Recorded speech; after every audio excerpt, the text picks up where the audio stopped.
Good morning students. हमारी last video में हमारा टॉपिक चल रहा था क्लासिफिकेशन ऑफ इंडस्ट्रीज़ या बिजनेस एक्टिविटीज़। तो उसका एक पार्ट था, फर्स्ट था इंडस्ट्री जो हमने कंप्लीट कर लिया था। अब सेकंड उसमें है कॉमर्स के बारे में। तो देखो कॉमर्स क्या होता है। Commerce refers to all those activities which help directly और indirectly in the distribution of goods to the ultimate consumer, कि वो सारी एक्टिविटीज़ जो हमें क्या है हेल्प करती हैं, किसमें, डायरेक्टली और indirectly in the distribution of goods to the consumer, कि गुड्स तक कंज्यूमर पहुंचाने में जो हमारी हेल्प करती हैं। There will be no use of producing goods unless and until these goods reach the ultimate consumer, कि ये जो गुड्स हम प्रोड्यूस करते हैं इनका कोई फ़ायदा नहीं जब तक ये कंज्यूमर तक नहीं पहुंचते। Goods are produced at one place and consumer are separated as different places, की जो गुड्स हैं वो हमारी एक प्लेस पे क्या है प्रोड्यूस होते हैं, जो हमारा कंज्यूमर है वो क्या है सेपरेटेड है, मतलब कि फैला हुआ है। The consumers are not aware of what kind of goods are produced by the manufacturer, और ना ही कंज्यूमर अवेयर होता है कि जो मैन्युफैक्चरर है वो किस तरह की गुड्स को प्रोड्यूस कर रहा है। Goods are produced in a large quantity and demanded by consumer in a small quantity, कि जो गुड्स हैं वो लार्ज क्वांटिटी में प्रोड्यूस की जाती हैं, बट जो कंज्यूमर डिमांड है वो छोटी छोटी क्वांटिटी में उनकी डिमांड करता है। All this problems, the hindrances of place, the hindrance of knowledge, hindrance of storage etcetera are solved by the commerce. आगे देखो फंक्शंस ऑफ कॉमर्स या रोल ऑफ कॉमर्स क्या है। देखो सबसे पहले helps in removing the hindrance of person, की जो कॉमर्स है वो क्या है, जो पर्सन से रिलेटेड प्रॉब्लम है या हिंड्रेंस है उसको रिमूव करने में हमारी हेल्प करता है। कैसे? A large variety of goods are produced by a group of persons called producers, these goods are produced for another group of persons called consumer, की जो गुड्स प्रोड्यूस करता है वो प्रोड्यूसर, और किसके लिए करते हैं हम, कंज्यूमर के लिए। There is no direct relation between producers and consumer, इन दोनों के बीच में कोई लिंक नहीं होता, डायरेक्ट रिलेशन नहीं होता। तो इस जो गैप है ये इसको कौन दूर करता है, ठीक है, ये किसके थ्रू, बाय ट्रांसपोर्ट या फिर एक्सचेंज ऑफ सर्विसेज के थ्रू ये क्या किया जाता है, प्रॉब्लम को दूर किया जाता है। The trade segment of commerce creates a link between producer and consumer, traders help in exchange of goods और services from the producer to consumer, hence remove the hindrance between producers and consumer, और इसमें हमारी help कौन करते हैं, traders, ठीक है, वो एक्सचेंज ऑफ गुड्स और सर्विसेज में हमारी हेल्प करते हैं और इस प्रॉब्लम को दूर करते हैं। सेकंड है helps in removing the hindrance of place. इसको कैसे देखो, हिंड्रेंस ऑफ प्लेस को कैसे, अब गुड्स को बनाने वाला क्या है, एक जगह पे बना रहा है, बट उसको यूज़ करने वाले क्या है, थ्रू आउट द कंट्री वो फैले हुए हैं। तो जो हमारी ये प्रॉब्लम है हिंड्रेंस ऑफ प्लेस की, बनाने वाली जगह सेपरेट और उसको यूज़ करने वाले कहीं और, इन दोनों के बीच का जो लिंक है वो किसके थ्रू कंप्लीट किया जाता है, थ्रू ट्रांसपोर्टेशन, ठीक है, एक जगह से दूसरी जगह को गुड्स को पहुंचाना। Goods are produced at one place whereas consumers are scattered in different corners of the country. There is a place gap between the producer and consumer. The transport segment of commerce helps in removing the place gap. The transport moves goods from place of production to the market, which are easily accessible by the customer, ठीक है, कि वो क्या है, जहाँ पे goods produce हो रही है वहाँ से वो उसको मार्केट में लेके जाती है जहाँ पे वो क्या इजीली कंज्यूमर को अवेलेबल हो। दस transport is essential for buying and selling goods, it is an important function of commerce. आगे है helps in removing the hindrance of time. अब देखो कुछ गुड्स ऐसी होती हैं जो एक पर्टिकुलर सीज़न में ही प्रोड्यूस की जाती हैं, और कुछ ऐसी होती हैं जो through out the year produce की जाती हैं, बट उनका जो यूज़ है, कंजप्शन है, वो कि एक पर्टिकुलर सीज़न में ही किया जाता है। तो ये टाइम जो हिंड्रेंस ऑफ टाइम है, मतलब कि उसको प्रोड्यूस करने में और उसको कंजप्शन करने के बीच का जो टाइम पीरियड है, उस टाइम तक जो गुड्स हैं वो हमारी वेस्ट ना हो, ख़राब ना हो, उनको स्टोरेज किया जाता है। और स्टोरेज की फैसिलिटी हमें कहाँ से मिलती है, वेयर हाउसिंग के थ्रू, ठीक है। The goods need to be kept safe and fresh during this time gap, warehousing segment of commerce help in removing the problem of time gap. तो वेयर हाउसेस के through इस problem को दूर किया जाता है। आगे है helps in removing the hindrance of exchange. ठीक है, एक्सचेंज की जो फैसिलिटी है या इसमें जो हिंड्रेंस आती है एक्सचेंज से related. The goods and services produced by the manufacturer are sold to buyer in exchange of money. The common medium of exchange is circulated by the banking branch of commerce. और जो common medium है वो क्या है, banking के through क्या circulate किया जाता है। The banks help the buyer and the sellers in making and collecting payments. आजकल तो वैसे भी डिजिटल सिस्टम चल रहा है, सब कुछ डिजिटल इंडिया के थ्रू क्या हो रहा है कि बैंकिंग के थ्रू ही क्या है कलेक्शन या फिर पेमेंट की जाती है। Now businessman can send money from one place to other in the form of bank draft, cheques etcetera. Banks are also financing businessman by granting them loan या फिर क्रेडिट फैसिलिटी भी businessman को easily available हो जाती है। तो इस तरीके से जो हिंड्रेंस ऑफ एक्सचेंज की जो प्रॉब्लम है वो कहाँ कैसे दूर की जाती है, बाय बैंकिंग, इसको रिमूव किया जाता है। आगे helps in removing the hindrance of risk. अब कोई भी बिजनेस है उसमें क्या है, रिस्क तो इन्वॉल्व रहता ही है हमेशा। Risk factor, uncertainty of profit हमेशा रहती है और एक रिस्क फैक्टर इसमें हमेशा इंक्लूड रहता है। तो ये जो रिस्क फैक्टर है इसको दूर करने के लिए कौन हमारी हेल्प करता है, insurance. There are different types of risk which a businessman has to face. The insurance branch of commerce helps in removing the hindrance of risk by providing protection and compensation to the insured. कि जो insurance branch है commerce की वो इस hindrance को क्या करती है, दूर करती है। Insurance companies agree to undertake to make good the loss suffered by the businessman. The common types of risk covered by an insurance company, जैसे कि गुड्स का डैमेज होना ड्यूरिंग द ट्रांजिट, जब वो क्या है ट्रांसपोर्टेशन में थी, स्टोरेज के दौरान, या भी फायर या फ्लड के कारण, या फिर कोई भी नेचुरल कैलेमिटी के कारण हो, चाहे वो ह्यूमन एक्टिविटीज़ के कारण हो। आगे है helps in removing the hindrance of knowledge. अब प्रोड्यूसर गुड्स को बना रहा है, ठीक है, बट कंज्यूमर को क्या पता कि प्रोड्यूसर कौन सी गुड्स को मैन्युफैक्चरर कर रहा है और कब कर रहा है। तो इससे क्या है, ये प्रॉब्लम मतलब कि कंज्यूमर को पर्टिकुलर नॉलेज नहीं होती उस प्रोडक्ट के बारे में। तो इस जो हिंड्रेंस को दूर किया जाता है वो कैसे किया जाता है, by advertising. Generally, the consumer and buyer are unaware about the new goods produced by the manufacturer, as there is no direct communication between the manufacturer and the ultimate consumer. The advertisement branch of commerce helps in removing the hindrance of knowledge by spreading the awareness about new products and their utility. ठीक है, for example, everyone knows that i9 is the latest microprocessor of computer because of advertisement.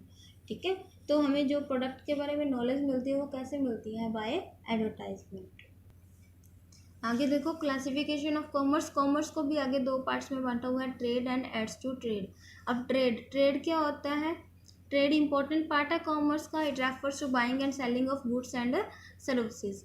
अब इसको भी आगे क्या है, इन्होंने classify कर दिया, internal trade and external trade. Internal trade जब buying and selling of goods होती है विद इन अवर कंट्री, ठीक है, within the boundaries of a country, यानी कि एक ही देश के अंदर अंदर जो ट्रेड किया जाता है उसको इंटरनल ट्रेड बोलते हैं। ये दो तरीके का होता है, wholesale and retail.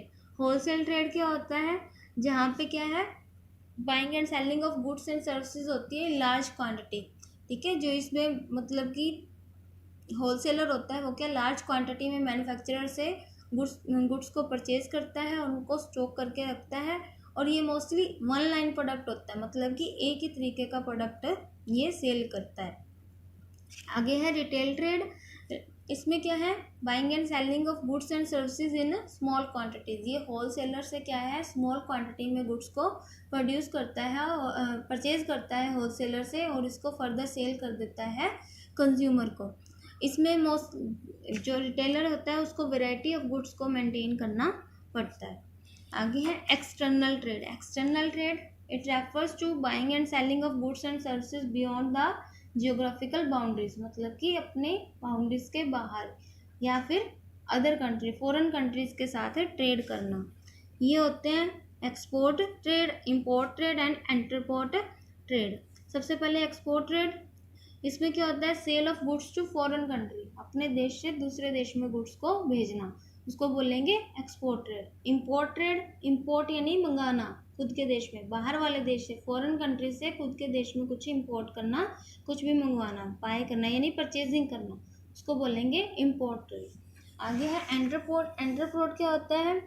It refers to import of goods for the purpose of export. मतलब कि हमने गुड्स तो इम्पोर्ट की बट खुद के कंजप्शन के लिए नहीं, बल्कि उसको आगे फॉरेन कंट्रीज में एक्सपोर्ट करने के लिए, उसको बोलेंगे एंटरपोर्ट।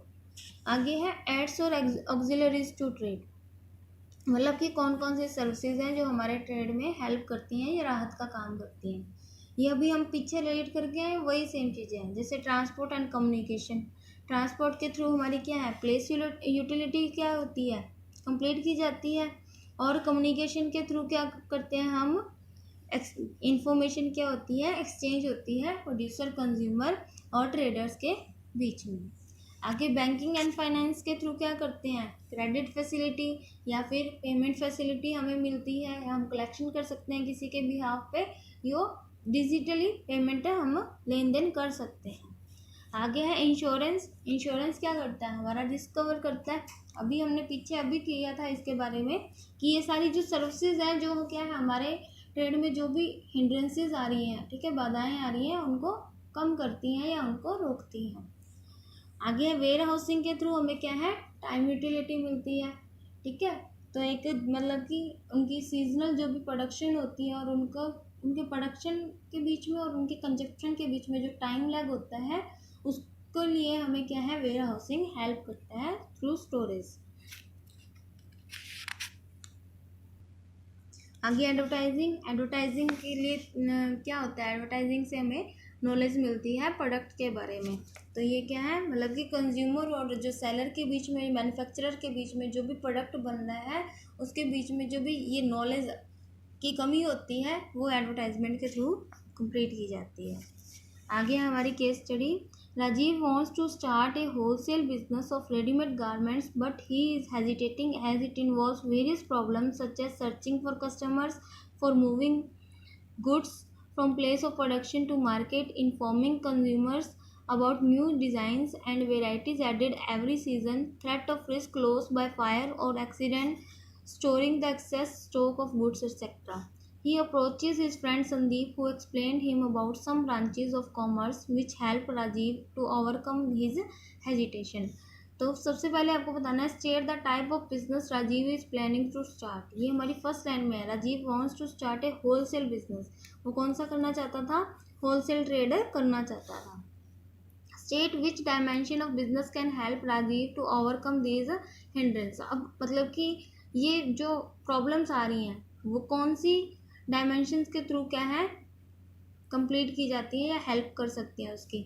तो ये जो थे इंफॉर्मेशन, जो भी ये इसकी प्रॉब्लम्स थी, कंज्यूमर को सर्च करना, गुड्स को मूव करना, ठीक है, इंफॉर्मेशन देना कस्टमर्स को, तो ये सब किसके पार्ट है, कॉमर्स के पार्ट है। थर्ड है specify different types of auxiliaries to trade which can help Rajiv to overcome his problems, quote the lines for each type of from the above para. और लाइन्स भी उठानी है। अब देखो, सर्चिंग फॉर कस्टमर्स, ये किसका पार्ट आ जाएगा, ट्रेड का। Moving goods from one place to another, क्या आ जाएगा, ट्रांसपोर्टेशन के थ्रू। इन्फॉर्मिंग कस्टमर्स, एडवर्टाइजिंग में आ जाएगा। And threat of risk, risk कैसे कवर होता है, बाय इंश्योरेंस। आगे है business risk. Business risk refers to the probability of losses और inadequate profits due to uncertainties और unexpected events which are beyond control. ठीक है, बिजनेस रिस्क को हम किसको बोलते हैं, जब क्या है, हमें लॉस होने के चांसेस हो। जब हमें लॉस होने के चांसेस हो या हमारे प्रॉफिट्स इनएडुकेट हो, यानी कि पर्याप्त हमें जितने प्रॉफिट्स चाहिए वो उतने ना हो पा रहे हो। और अनसर्टेनिटीज़ किसके कारण होती, मतलब कि अनसर्टेनिटीज़ किसको बोलेंगे हम, जो हमारे कंट्रोल से बाहर है। In simple words we can say business risk means a chance of incurring loss और लेस प्रॉफिट्स देन एक्सपेक्टेड। मतलब कि जितना हमने सोचा था उससे कम प्रॉफिट होना, इसको हम क्या बोल सकते हैं, बिजनेस रिस्क बोल सकते हैं। आगे देखो, नेचर ऑफ बिजनेस रिस्क, क्या क्या इसका नेचर है। Business risk rises due to uncertainties. Business risk किसके कारण होता है, अनसर्टेनिटीज के कारण, ठीक है, अनिश्चितता के कारण। किसी भी काम को जब हमें पता ना हो कि क्या होने वाला है फ्यूचर में। Uncertainties mean when you are not sure of what is going to happen in the future. Common examples of uncertainties are change in demand, customer के टेस्ट में चेंज आ जाना, उसकी डिमांड चेंज हो जाना, गवर्नमेंट पॉलिसीज चेंज हो जाना, technology change हो जाना, ये सब क्या है, अनसर्टेनिटीज़ हो सकती हैं। Business risk is due to these uncertainties. आगे, risk is an essential part of every business. Risk क्या है, मेन फीचर है बिजनेस का। No business can avoid risk although degree of risk में वरी, मतलब कि जितने रिस्क की जो डिग्री है वो क्या हो सकती है, कम या फिर ज़्यादा हो सकती है। रिस्क को हम कम कर सकते हैं पर उसको ख़त्म नहीं कर सकते। रिस्क हमेशा बना रहता है हमारे साथ। आगे, degree of risk depends upon the nature and size of business, कि छोटा बिजनेस होगा तो कम रिस्क होगा, जितना बड़ा बिजनेस होगा उतना बड़ा बिजनेस होगा, उतना ज़्यादा रिस्क होगा, और ये डिपेंड करता है कि हम किस तरीके का बिजनेस कर रहे हैं। आगे, profit is the reward for bearing risk, और जो प्रॉफिट है वो क्या है, एक रिवार्ड है जो हमें रिस्क लेने के बदले में मिलता है। Businessman earn profit because they are bearing risk no gain, कि अगर हम रिस्क भी नहीं लेंगे तो कोई गेन भी नहीं होगा। Larger the risk more is the profit, and an entrepreneur bears risk with the expectation of earning profit. आगे देखो, कॉजेज ऑफ बिजनेस रिस्क, क्या क्या कारण है।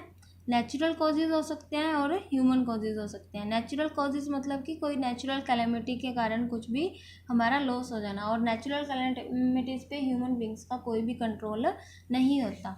Nature is an independent phenomena and human beings have no control over it. Natural calamities like earthquake, flood, drought, famine, etc. affect a business a lot and can result in heavy losses. The natural causes are such type of uncertain factors that human beings cannot make any preparation against, मतलब कि जिसके लिए human beings कुछ नहीं कर सकता। And human causes are related to a chance of loss due to human being or employees of the organization, जो कि human being या फिर employees से related होते हैं। The dishonesty of employees can bring heavy loss for business. The employees may leak a business secret to a competitor and may commit fraud also. कि कैसे human risk कैसे हो सकता है कि कोई हमारा एम्प्लॉई है जिस पे हम बहुत ट्रस्ट कर रहे हैं, वो क्या है, हमारे सीक्रेट्स क्या है हमारे कंपटीटर को बता दे, तो इससे क्या है, हमें लॉस हो सकता है। The employees may be careless and may mishandle the machinery, मतलब कि सही से यूज़ ना करें, जिससे क्या है, उससे हमें हमारे बिजनेस को कोई नुकसान हो जाए है। Economic causes are related to a chance of loss due to change in the market condition में चेंज हो जाने की वजह से, जैसे वही फैशन में चेंज हो जाना, कंज्यूमर के टेस्ट में चेंज हो जाना, टेक्नोलॉजी में चेंज हो जाना, तो ये सब क्या है, इकोनॉमिक कॉजेज हैं बिजनेसेस के। आगे है physical causes. All the causes which result in damage of assets are considered as physical causes, मतलब कि जिसके कारण क्या है, हमारी जो एसेट्स है उनका लॉस हो। चेंज इन टेक्नोलॉजी में result in machinery being outdated, कि अगर टेक्नोलॉजी चेंज हुई तो इससे क्या है, जो हमारी पहले हम मशीनरी यूज़ कर रहे थे वो आउटडेटेड हो गई, वो हमारे लिए क्या हो गई, उसका नुकसान हो गया, तो ये क्या है, फिजिकल कॉज है, ये भी एक रिस्क फैक्टर है। तो स्टूडेंट्स, ये हमारा फर्स्ट चैप्टर जो हमारा nature and purpose of business, ये कंप्लीट हो चुका है। सो आप प्लीज़ इसको केयरफुली रीड करें कंप्लीट चैप्टर को, और आपको कहीं पे भी कोई डाउट है तो आप मेरे को बाय मैसेज या कॉल आप अपनी प्रॉब्लम में से शेयर कर सकते हैं। एंड इसके पीछे जो भी आपको केस स्टडीज़ दी हुई हैं वो ध्यान से करना, क्योंकि आपका जो पेपर है उसमें 90% केस स्टडीज़ इन्वॉल्व होती हैं। ठीक है, तो आप ध्यान से इसको रीड करिए, और कहीं पे भी कोई डाउट है आप बेझिझक मेरे से पूछिए। Thank you.